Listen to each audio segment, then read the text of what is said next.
On the 6th of October 1981, in Cairo, Egypt, gunfire erupted during a military parade. Egypt President Anwar Sadat is assassinated in broad daylight.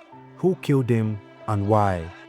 In the heart of the Arab world, where conflict has long defined borders and identities, one man dared to rewrite the script. His name was Anwar Sadat, a soldier, a revolutionary, and the third president of Egypt. This is the story of an Egyptian leader who made peace with his one enemy and was assassinated by his own countrymen for it. Anwar Sadat was born on the 25th of December 1918 in the Nile Delta village of Mit Abu al-Quam. Anwar Sadat grew up under British colonial rule. He joined the Egyptian Military Academy and he graduated from the Royal Military Academy in Cairo, the capital of what was then the Kingdom of Egypt, in 1938, and was appointed to the Signal Corps.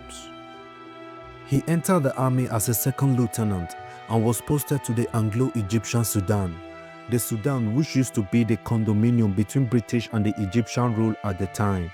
There he met with Gamal Abdel Nasser, and along with several other junior officers, there they formed the Free Officers, an organization committed to overthrowing British rule in Egypt and eliminating state corruption. During the Second World War, Sadat, a member of a fascist and ultranationalist Young Egypt party, collaborated with Nazi Germany in Egypt as part of Operation Salam.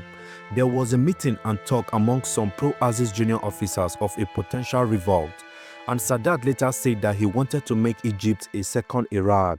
After the Abdin Palace incident, Sadat furthered his plan for a coup, but Muslim Brotherhood leader Hassan al-Banna declined to support the plot.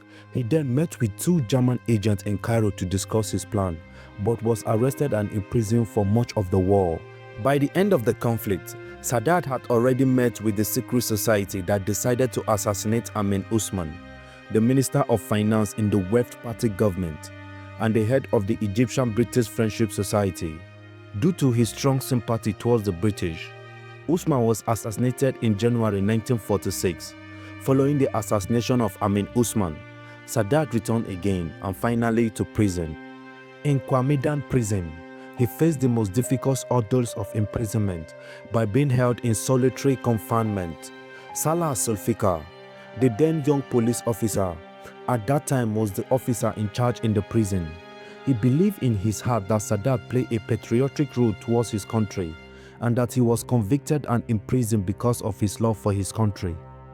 Sulfikar brought with him food, newspapers and cigarettes and helped his family a lot in obtaining visitors' permits to check on him. Anwar Sadat was active in many political movements, including the Muslim Brotherhood, the fascist Young Egypt Party, the pro-Axis and pro-royalist Iron Guard of Egypt, and the secret military groups called the Free Officers. Along with his fellow Free Officers, Sadat participated in a military coup that launched the Egyptian Revolution. In 1952, Sadat joined forces with Gamal Abdel Nasser and the Free Officers movement to overthrow King Farouk, ending Egypt monarchy. Sadat's close association with Gamal Abdel Nasser, the future president of Egypt, paved the way for his rise in politics. After Nasser's death in 1970, Sadat took the reign as president, determined to forge a new path for Egypt. The story of the Arab nation and Israel wars begins in 1948, when the State of Israel was established. Egypt, along with other Arab nations, rejected the creation of Israel, leading to the First Arab-Israeli War. This resulted to a humiliating defeat for the Arab coalition and the beginning of a long and bitter rivalry. In 1967, the Six-Day War, Israel launched a permissive strike against Egypt, Syria, and Jordan. In just 6 days, Israel captured the Sinai Peninsula from Egypt, the Golan Heights from Syria, and the West Bank from Jordan. Egypt's pride was shattered. And in 1970, Sadat, being the president after Nasser's death and determined to forge a new path for Egypt, he inherited a nation still reeling from defeat. Determined to restore Egypt's honor and reclaim the Sinai, Sadat prepared for war. And on the 6th of October 1973, at Yom Kippur Day, the holiest day in the Jewish calendar, Egypt and Syria launched a surprise attack on Israel. Egyptian forces crosses the Suez Canal and initially made significant gains, and Israel suffered many casualties. But the tide turned. After initial setback, Israel pushed back. The war lasted just under 3 weeks, ending in a ceasefire broken by the United States and the Soviet Union. Though Egypt didn't win militarily, Sadat claimed a psychological victory. Egypt had proven it could challenge Israel, and that gave Sadat the leverage he needed. On the 19th to 21st of November 1977, President of Egypt Anwar Sadat visited Jerusalem. The purpose of this visit was to address the Knesset, the legislative body in Israel, to try to advance the Israeli-Arab peace process. Anwar Sadat met with the senior Israeli officials, including Prime Minister Menachem Begin. It was the first visit of its kind by an Arab leader to Israel. At that time, the two countries were considered at war.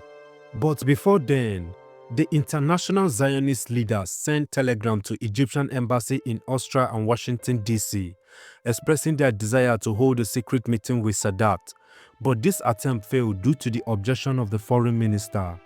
The Israeli did not despair, so they went to the Moroccan king Hassan II, where Menachem Begin, the prime minister, suggested direct contact with Egypt, and Sadat accepted that.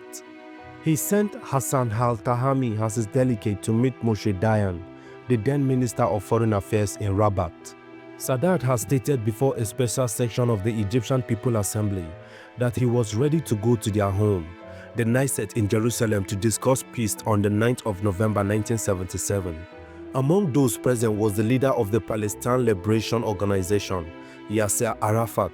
Sadat got a standing ovation, and the audience did not think that the president was serious about what he was saying. The Israeli responded and sent an official invitation to him through the American ambassador in Cairo. And on the 19th of November 1977, Sadat arrived in Jerusalem, making the first time an Arab leader had visited Israel. Sadat's speech to the Knesset emphasizes peace, security, and Palestinians' rights. Meanwhile, Sadat's visit sparked a wave of diplomatic effort, including talk with Israel Prime Minister Menachem Begin. So the two leaders agreed to pursue a peace treaty, with the US playing a key role in facilitating negotiations. And on September 1978, Anwar Sadat, Menachem Begin, and the US President Jimmy Carter meet at Camp David, Maryland. The accords outline a framework for peace, including Israeli withdrawal from Sinai and normalization of relations. And on the 26th of March 1979, Egypt and Israel signed a historic peace treaty. This treaty marked a significant shift in the region's politics, but also sparked widespread opposition in Egypt. Anwar Sadat Peace Initiative was met with fierce resistance from various quarters, including Islamic groups from Palestinian organizations. Many Arabs saw his action as a betrayal, and Sadat faced growing opposition at home, and Egypt was suspended from the Arab League. And on the 6th of October 1981, Sadat attended a parade celebrating Egypt's victory in the 1973 Yom Kippur War. As he watched the display, soldiers suddenly turned on him, grenades exploded, and gunmen opened fire. Within minutes, Sadat was fatally wounded and killed.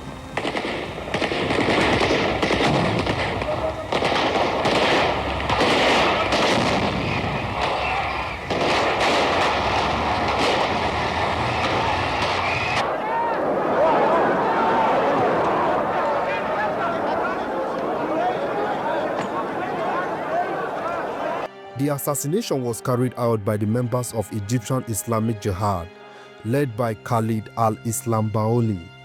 They opposed Sadat peace treaty with Israel and wanted to replace Egypt government with Islamic State. Following Sadat's death, Vice President Hosni Mubarak took control. Egypt remained under tight security, and the assassins were swiftly executed. But the country's political landscape had changed forever. Anwar Sadat's assassination was not just the death of a leader. It was a price for peace. His legacy remained controversial, but his bold decision reshaped the Middle East. Anwar Sadat once said, "He who cannot change the very fabric of his thought will never be able to change reality. I have undertaken the actual and practical battle for peace." He changed his thought, He changed Egypt's reality, and he paid for it with his life. Anwar Sadat, 1981. As we reflect on Anwar Sadat's courageous journey to Jerusalem and his pursuit for peace, we are reminded that true leadership often requires taking the hardest path. His legacy teaches us that even in the face of adversity, diplomacy and determination can lead to groundbreaking change. Let me know what you think in the comment section below.